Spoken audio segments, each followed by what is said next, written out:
भोंदूखराच्या police कोठडीत वाढ, खरातला 1 एप्रिलपर्यंत पोलीस कोठडी। आरोपी विरोधात असलेले आरोप अतिशय गंभीर असल्याचं कोर्टाचं म्हणणं।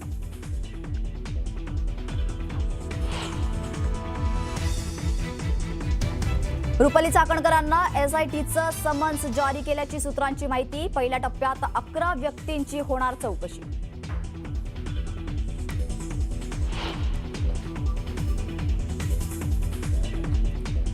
भोंदूखरातकडून माइंड रिडिंगच्या नावाखाली फसवणूक, महिलांना लक्ष्य करत मानसशास्त्रीय पद्धतीनं संपादन करत होता विश्वास।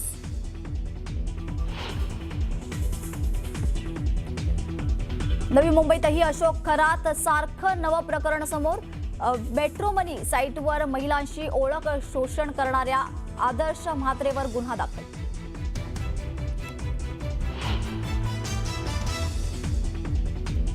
पंतप्रधान मोदींनी मन की बात कार्यक्रमामधून पश्चिम आशियातील युद्धस्थितीवर व्यक्त केलं मत। सध्याची स्थिती आव्हानात्मक, अफवांवर विश्वास न ठेवण्याचं केलं आवाहन।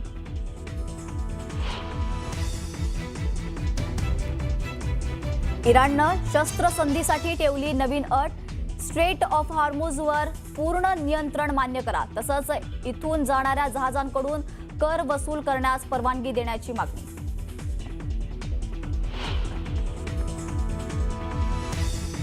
आखाती युद्धात आता जमिनीवरच्या लढाईला फुटणार तोंड, हॉर्मुझची नाकेबंदी करणाऱ्या इराण विरोधात जमिनीवरचं आरपारचं युद्ध लढण्यासाठी अमेरिकेचे सैनिक तयार।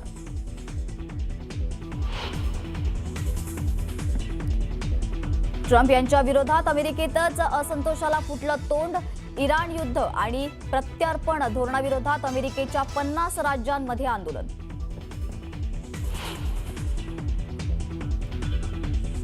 इराण इस्रायल युद्धात आता येमेनमधील हौथी बंडखोरांची एंट्री, इस्रायलच्या अनेक भागात हौथी बंडखोरांकडून क्षेपणास्त्र हल्ला।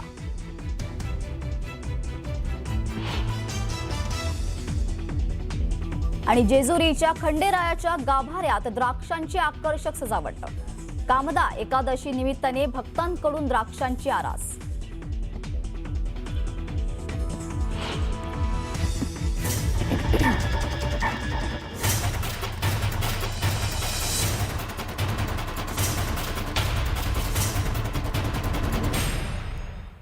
नमस्कार, मी प्रतीक्षा। न्यूज 18 मराठीमध्ये आपलं स्वागत आहे। बुलेटिनच्या सुरुवातीलाच एक सविस्तर बातमी आहे। राज्याच्या राजकारणात पुन्हा महाभूकंपाची शक्यता आहे। एकनाथ शिंदे यांच्या दिल्ली दौऱ्यानंतर राजकीय सारापाटावरील सत्ता समीकरण बदलण्याची शक्यता वर्तवली जाते। दिल्ली दौऱ्यात एकनाथ शिंदे यांनी पंतप्रधान नरेंद्र मोदी आणि गृहमंत्री अमित शहा यांची भेट घेतली होती। या भेटीनंतर ठाकरेंची सेना आणि राष्ट्रवादी शरद पवारांच्या पक्षाला दे धक्का मिळण्याची चर्चा रंगली आहे। राज्यसभा निवडणूक पार पडल्यानंतर राजकीय भूकंपाची चर्चा मागे पडली होती, पण शिवसेनेच्या प्रवक्त्या आणि खासदार ज्योती वाघमारे यांनी ऑपरेशन टायगर किंवा ऑपरेशन तुतारी हे योग्य वेळी सांगणार असे संकेत दिले। त्यामुळे राज्यात पुन्हा एकदा राजकीय ऑपरेशन होणार एवढं नक्की।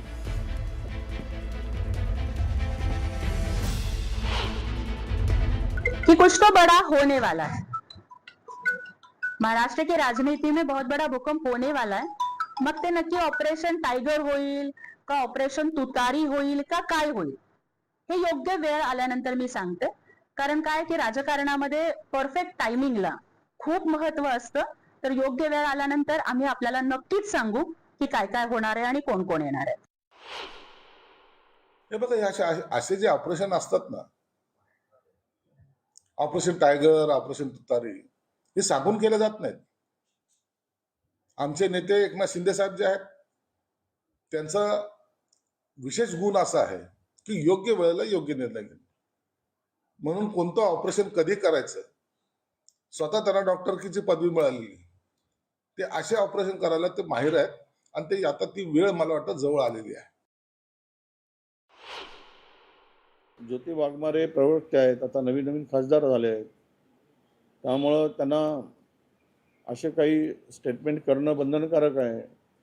कारण आता पुन्हा त्यांना पुढे यायचं आहे, नाव करायचं आहे। आता खासदार झाल्यानंतर ते जर अशा प्रकारचे बोलणार नाहीत, हे ऑपरेशन वगैरे, तर मग त्यांची दखल कोण घेईल?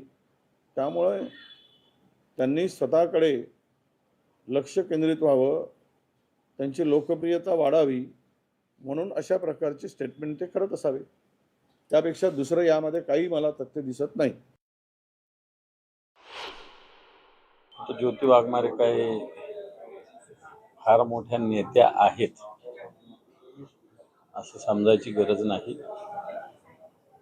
अशा वावड्या मागच्या 2 वर्षापासून जशा निवडणुकीचे निकाल लागले तसे चालू आहेत आणि मला वाटत नाही की असं कोणतंही ऑपरेशन होऊ शकेल. एकदा झालं याच्यानंतर असं कोणत्याही गोष्टी होणं इम्पॉसिबल. महाराष्ट्राच्या राजकारणात मोठा भूकंप होणार आहे आणि तो टायगर किंवा तुतारी असं असेल तर योग्य वेळी मी जाहीर करेन असा गौप्यस्फोट ज्योती वाघमारेंनी केला ऑपरेशन टायगर. ठीक आहे, करू द्या. झालं. लोकसभा निवडणुकीत माझ्या पराभवासाठी कटकारस्थान केल्याचं वक्तव्य पंकजा मुंडे यांनी केलंय. तर कारस्थान करणारा व्यक्ती दाखवा कुठे असा सवालही पंकजा मुंडे यांनी उपस्थित केलाय. तर ज्यांचे कटकारस्थान केलं ते नकाशावरून गायब होतात असं म्हणत त्यांनी विरोधकांना इशारा दिलाय.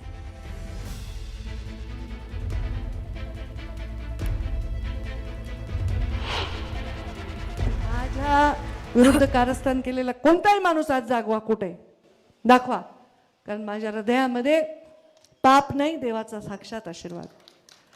आता 400 मतांनी पडले माधव तात्या. किती मतांनी पडले? तो 600 मतांनी पडले. म्हणजे अजून 400-500 मताचाच विषय होता ना.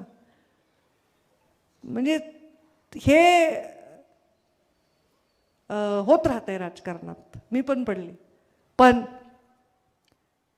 ज्यांनी हे केलं ते पुन्हा नकाशावरून गायब होतं, ते लक्षात ठेवा. आणि त्याला मला काहीच करावं लागत नाही, निसर्ग करतो काय करायचं ते. त्यानंतर एक महत्त्वाची बातमी समोर येते. भोंदू अशोक खरातला कोर्टानं 1 तारखेपर्यंत पोलीस कोठडी सुनावली आहे. खरातला कोर्टानं 4 दिवसांची कोठडी सुनावली. खरातला पुन्हा पोलीस कोठडी मिळावी यासाठी सरकारी वकिलांकडून कोर्टात जोरदार युक्तिवाद करण्यात आला. तपास पूर्ण न झाल्याचा युक्तिवाद तपास यंत्रणांनी केलाय.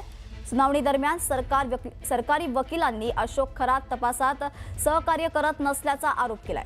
खरात सहकार्य करत नसल्यामुळेच तपासाला विलंब होत असल्याचं देखील त्यांनी स्पष्ट केलंय. अगोदरची जी कारणं होती रिमांडची, पहिल्या रिमांडची, तीच दुसऱ्या रिमांडमध्ये आलीत. याचा अर्थ काय होतो की पहिल्या रिमांडमध्ये ज्या गोष्टींचं इन्व्हेस्टिगेशन करायचं होतं तेच होऊ शकलं नाही. आणि का होऊ शकलं नाही? कारण हा कोऑपरेट करत नाही आहे. दुसऱ्या रिमांडमध्ये पुन्हा काही कारणं तीच आलेली आहे. त्याचंही कारण हेच की हा कोऑपरेट करत नाही आरोपी. त्यामुळं याचा फायदा आरोपीला जाऊ शकत नाही आहे. आणि असाच जर ट्रेंड असेल, ही जर त्याची वृत्ती असेल आरोपीची, तर मग तपासाचं कार्य पूर्ण होण्याकरता अडचणी निर्माण होतील. यानंतर मी असं सांगितलं की आता अलीकडे असं दिसतंय की नवीन तक्रारी ह्या येत आहेत.